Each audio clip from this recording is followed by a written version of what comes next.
चाकण परिसरातून तब्बल 20 मोठ्या कंपन्या बाहेर पडण्याचा विचार करत असल्याची बातमी जेव्हापासून समोर आलेली आहे तेव्हापासून प्रशासन असू द्यात, राज्यकर्ते असू द्यात, अचानक ॲक्टिव्ह झालेले आहे. गेल्या अनेक वर्षांपासून खरं तर ही समस्या आहे. मात्र या समस्येकडे तितक्या गांभीर्यानं लोकांनी म्हणा, या ठिकाणचे जे नेतृत्व करत होते त्यांनी पाहिलेलं नाही. अशी परिस्थिती आहे. आणि आज ज्या वेळेला ही अशी भीषण अशी समस्या समोर आली आणि या चाकण परिसरातनं 20 कंपन्यांनी बाहेर पडण्याचा निर्णय घेतला, त्यावेळेला आता मी ज्या चाकण परिसरात असणाऱ्या ज्या हॉटेलमध्ये आहे, तर त्या हॉटेलमध्ये एक मोठ्या प्रमाणावरती एक हाय प्रोफाईल अशी एक बैठक सुरू आहे. या बैठकीमध्ये या ठिकाणचे अनेक उद्योजक आहेत, MIDC मध्ये ज्यांच्या कंपन्या आहेत असे उद्योजक त्या ठिकाणी आहेत. शिवाय उद्योग मंत्री उदय सामंत हे देखील या ठिकाणी उपस्थित आहेत. आणि एका बाजूला ही बैठक सुरू असताना या ठिकाणी ज्या प्रश्नांची ज्यांना जाण आहे त्या अशा अनेक लोकांना या बैठकीपासून दूर ठेवलेलं आहे. मात्र याच लोकांशी आपण आता संवाद साधणार आहोत आणि यावरती सोपे जे सोल्युशन्स आहेत तर ते नेमके काय आहेत हे जाणून घेणार आहोत. तर नमस्कार, स्वागत आहे. मी जसं सांगितलं की अतिशय सोपे काही सोल्युशन्स किंवा यातनं बाहेर पडण्यासाठी काही मार्ग आहेत, तर ते तुम्ही सुचवताय. तुमचा परिचय द्या आणि ते सोल्युशन्स काय आहेत. मी ॲडव्होकेट प्रकाश गोरे, माझी उपनगराध्यक्ष चाकण नगर परिषद, विद्यमान सभापती नियोजन व विकास समिती. आता हा चाकणचा जो काही प्रश्न आहे वाहतुकीचा, चाकणमध्ये 1 ते 5 असे MIDCचे विविध फेज वेगळ्या वेगळ्या कालखंडामध्ये झालेले आहेत. चाकण हे पुणे नाशिक हायवे आणि अहिल्यानगर मुंबई हायवे ह्याच्या जंक्शनवरती असणारं मोठं शहर आहे. चाकणच्या तळेगाव दाभाडेपासनं जो इंडस्ट्रीयल बेल्ट चालू होतं चाकणपर्यंत, ह्या सगळ्यांचं ट्रॅफिक अहिल्यानगर औरंगाबादकडे जाण्यासाठी एकच मार्ग उपलब्ध आहे. ह्या मार्गाला जर पर्यायी मार्ग उपलब्ध झाले तर ह्या समस्येचा बऱ्यापैकी निपटारा होऊ शकतो. आमच्या चाकणच्या उत्तर बाजूने आणि चाकणच्या दक्षिण बाजूने, आता उत्तर बाजूने MIDCचा 5वा टप्पा ॲक्वायर झालेला आहे. तिथेही भविष्यामध्ये अनेक उद्योग येणार आहेत. त्या बाजूने MIDCच्या 4 लेनच्या रस्त्याचं काम चाकण आंबेठाणमधले कॉर्निंग इंडिया कंपनीपर्यंत येऊन ठप्प झालेला आहे. त्या कंपनीपासून साधारणतः पुणे नाशिक हायवेला येण्यासाठी जो 7 ते 8 किलोमीटरचा रस्ता आहे त्याचं मध्ये पॅचेसमध्ये काम चालू आहे. त्यातला एक चॅलेंजिंग टप्पा जो आहे साधारणतः एक 300-400 मीटरचाच टप्पा आहे, जिथं 5 ते 6 एकर भूसंपादनाचं काम रखडलेलं आहे. तेवढं भूसंपादनाचं काम शासनाने तातडीने मार्गी लावलं तर तो सगळा रस्ता एक 6 महिन्यामध्ये तयार होऊ शकतो. आणि चाकणचा आंबेठाण रोड असेल किंवा अहिल्यानगरकडे जाणारा रस्ता असेल, याचं ट्रॅफिक 50% त्या उत्तर बाजूने डायव्हर्ट होऊ शकतं. परंतु ह्याच्यामध्ये प्रशासनातील अधिकाऱ्यांची थोडीशी उदासीनता आम्हाला जाणवते. 2023 पासून ह्या प्रश्नावरती चर्चा चालू आहे. आमच्या चाकणमधल्या अनेक होतकरू तरुण चाकण ट्रॅफिक मुक्त चळवळीच्या माध्यमातून स्वतःचा काम धंदा सोडून जीवापाड मेहनत करून हा प्रश्न सातत्याने चव्हाट्यावरती मांडतायत. नितीन गडकरींकडे गेलेत, शासनातल्या विविध अधिकाऱ्यांकडे जातात, मंत्र्यांकडे जातात, पण याच्यात खूप काही रॉकेट सायन्स नाहीये. उपलब्ध जो एक पर्यायी रस्ता आहे त्याला 2-3 तुम्हाला उत्तर बाजूनी दक्षिण बाजूनी 2 पर्यायी रस्ते काढले तर तुमची ट्रॅफिक डायव्हर्ट होऊ शकते. उत्तर बाजूचा जो पर्यायी रस्ता आहे त्याच्यात फक्त 10% समस्या आहेत. एक मधला 200 मीटरचा पॅच जर तुम्हाला भूसंपादन करता आलं, त्या शेतकऱ्यांना व्यवस्थित मोबदला देता आलं, तर तो प्रश्न निकाली निघतो आणि पुढच्या 4 महिन्यामध्ये उत्तर बाजूचा सगळा समस्या तुमची सॉल्व्ह होईल. पुणे नाशिक हायवेला अप्रोच होण्यासाठी आंबेठाण रोड हा आत्ता जो एकमेव पर्याय उपलब्ध आहे, त्याला मोठा 4 लेनचा पर्याय तुमच्याकडे उपलब्ध होईल. शहरात येणारी इंडस्ट्रीयल वाहतूक तुम्हाला डायव्हर्ट करायची आहे शहराच्या उत्तर बाजूने आणि दक्षिण बाजूने डायव्हर्ट करण्यासाठी आमच्या आळंदी फाटापासून तर राहसेपर्यंत रिजनल प्लॅनमध्ये एक रस्ता उपलब्ध आहे.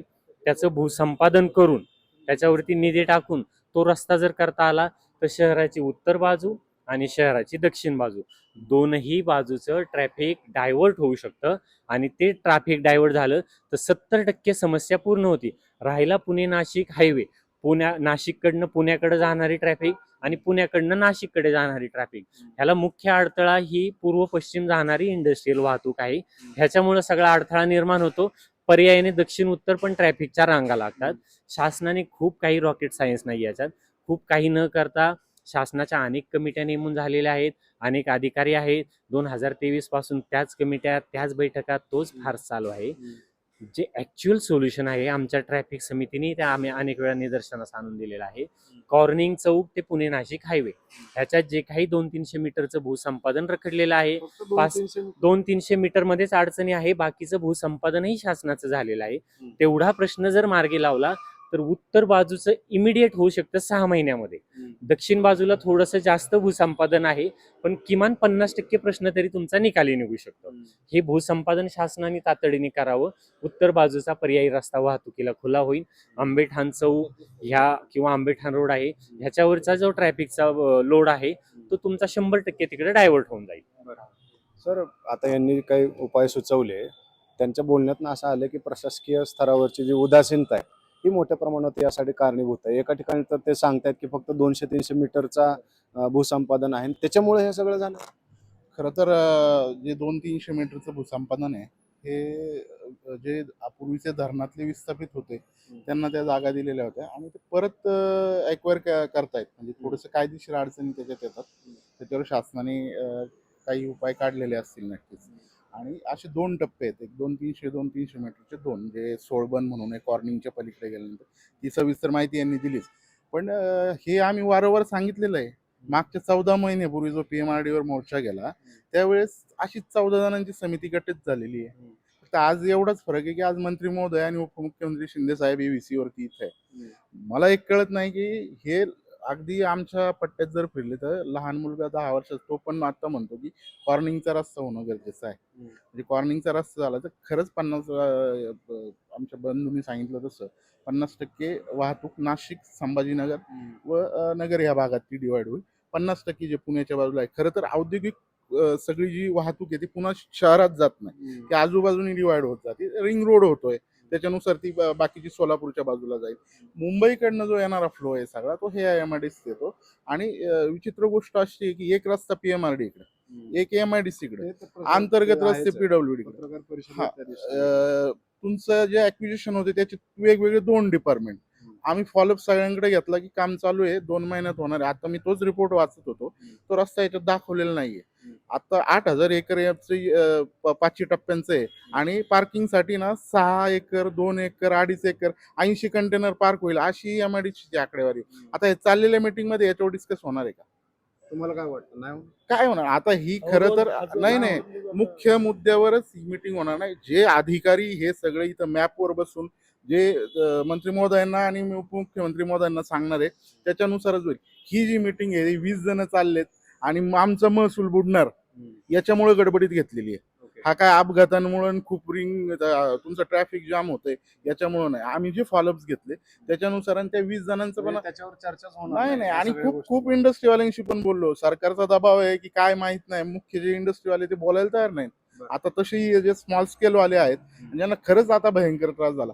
आता हे जे 20 जण चाललेत हे 1 ते 5 टप्प्यामधले जे MIDC आहे त्याच्यातले नाही. MIDC सोडून जे आणखीन 12-14 हजार युनिट्स आहे आमच्याकडे स्मॉल स्केल आणि यांच्या खूप मोठ्या समस्या आहेत त्या मांडायच्या आणि त्यातले गेले तर महसूल जातो. म्हणजे आमचे बळी गेले तर गडबड काय नाही. तुमचे अधिकारी बरं आता पण 29-30 जणांची समिती जी शासनाने प्रोटोकॉल्स तयार केला आणि बोलव याच्यात कोणते लोक, कोणते नगराध्यक्ष घेतले, कोणत्या ग्रामपंचायतचा सल्ला घेतला, कोणते ग्रामविकास अधिकारी ज्यांच्याकडे ऍक्च्युअल आकडेवारी असते आणि प्रॉब्लेम काय होता. पण आता निदान चर्चा तर चालू झाली. अभिनंदन चर्चा चालू झाली, याच्यातून मार्ग निघेल. पण ही चर्चा करत पुढच्या टप्प्यात तुमच्याशी चर्चा हो ना. पण ते 200, 300 मीटरचे जे प्रॉब्लेम आहे आम्ही 3 वर्ष ओढून सांगतोय ना. त्याच्यावर कोणी लक्ष देत मला तर वाटतं की मंत्री महोदयांना पर्यंत हा विषय यांनी कानावर घातलेला नाही. पण तो राऊंड पण असाच झाला. तेवढ्या राऊंडनी काय होत नाही, कारण आमच्या 7 किलोमीटरच्या आज रविवार आहे म्हणून, नाही तर 7 किलोमीटरच्या राऊंडला ज्यावेळेस 3 तास अडकतात. लाखो रुपये, करोड रुपये शासन तुम्ही आमच्याकडनं कर इंडस्ट्रीकडनं कर घेताय. त्या कराच्या बदल्यात ग्रामपंचायतीला जो कर भेटतो त्यातला 50% ते घेतात आणि 50% ग्रामपंचायतला देतात. कर, कचरा उचलणं, पाणी पुरवठा, लाखो कामगार जे आमच्याकडे ते कुठं कामगार काय करतात? कामगार काय आमच्या शेतात कामाला येतात का? इंडस्ट्रीत जातात.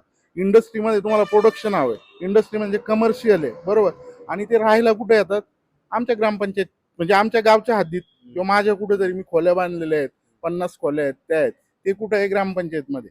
म्हणजे ते राहायला आमच्याकडं त्यांचं जे सगळा कचरा निघेल, सांडपाणी निघेल, याची व्यवस्था ग्रामपंचायतनी करायचं आणि त्यांनी काम MIDCत करायचं. मग MIDC किंवा इंडस्ट्रीवाल्यांनी पण त्याची ही घेतली पाहिजे ना. तुमची काय अपेक्षा आहे या बैठकीतनं, काय यावं समोर, या मंथन जे आता सुरू आहे? नाही, वाटतंय मला आपलं तर अमृत निघेल? मला तर असं वाटतंय की आता जी मीटिंग होती ऍक्च्युली जर बघितलं तर 2023लाच आत्ता ह्या रस्त्यासाठी जे चाललंय, आज काल रात्री उद्योग मंत्री येणार म्हणून एका रात्रीमध्ये या ठिकाणी मुरुम दोन्ही बाजूला फिल करण्यात आला, जिथं खड्डे ते भरण्यात आले. आता मग अशी तुम्ही स्वतः पाहिलंय की एका पावसात ते सगळं वाहून गेलंय. तर मला हे सांगायचंय की 2023ला जेव्हा स्वतः कार्यकारी अभियंता किंवा शासनाचे जे अधिकारी होते यांनी स्वतः या रस्त्याची पाहणी केलेली आहे आणि यांच्याकडे सगळा आराखडा रेडी आहे. आत्ता यांच्याकडे सगळा आराखडा रेडी आहे की कुठं खड्डे आहेत, कुठं काय आहे, हे सगळं. मग ह्या मिटिंगची गरज काय? तुम्ही तात्काळ याच्यावरती काम करा ना. पण ते काम होताना दिसत नाहीये. आज प्रत्येक पक्षीय नेता पाहणी दौरा करतोय. आज गेल्या 5 दिवसापासून चाकणला अनेक पाहणी दौरे झाले. खूप सगळे नेते हा, महापौर खूप झाले. म्हणजे सांगायचं तात्पर्य आज आमचं चाकण सगळीकडे हायलाईट झालंय. आणि पण याचं असे दुःख- नेते तरी नाही, नाही, ज्यांना लोकही ओळखत नव्हते. आम्हाला याचंही दुःख होतंय की बाबा एवढं मोठं आज आमचं चाकण शहर आशिया खंडातली सगळ्यात मोठी MIDC इथे, सगळ्यात मोठं ऑटोमोबाईल हब इथे, पण ज्या काही सुविधा पाहिजेत किंवा ज्या पायाभूत जो विकास म्हणतो आपण, तो कुठल्याही प्रकारे नाहीये. आणि हाच शासनाने आज 30 वर्षापासून केला पाहिजे आणि केला पाहिजे. तर आपण पाहतोय की ही जी वाहतुकीची जी समस्या आहे, तर ही फक्त वाहतुकीची समस्या नाही, तर त्यांनी सांगितले ग्रामपंचायतमध्ये, ग्रामपंचायतची जी बॉडी आहे किंवा जे यंत्रणा आहे त्याच्यावर देखील एक मोठ्या प्रमाणावरती ताण येतोय. आणि त्यांनी जे काही सोल्युशन सांगितले त्यांच्याशी हे लोकप्रतिनिधी जे आहेत किंवा उदय सामंत असतील किंवा अन्य जे अधिकारी आहेत ते का चर्चा करत नाहीत, हा एक मोठा प्रश्न आहे. आपण या सगळ्या मुद्द्यावरती लक्ष ठेवणार आहोत. पुढे काय होतं ते तुमच्यापर्यंत पोहोचवण्याचा आमचा प्रयत्न असेल. तुर्तास थांबूयात. धन्यवाद.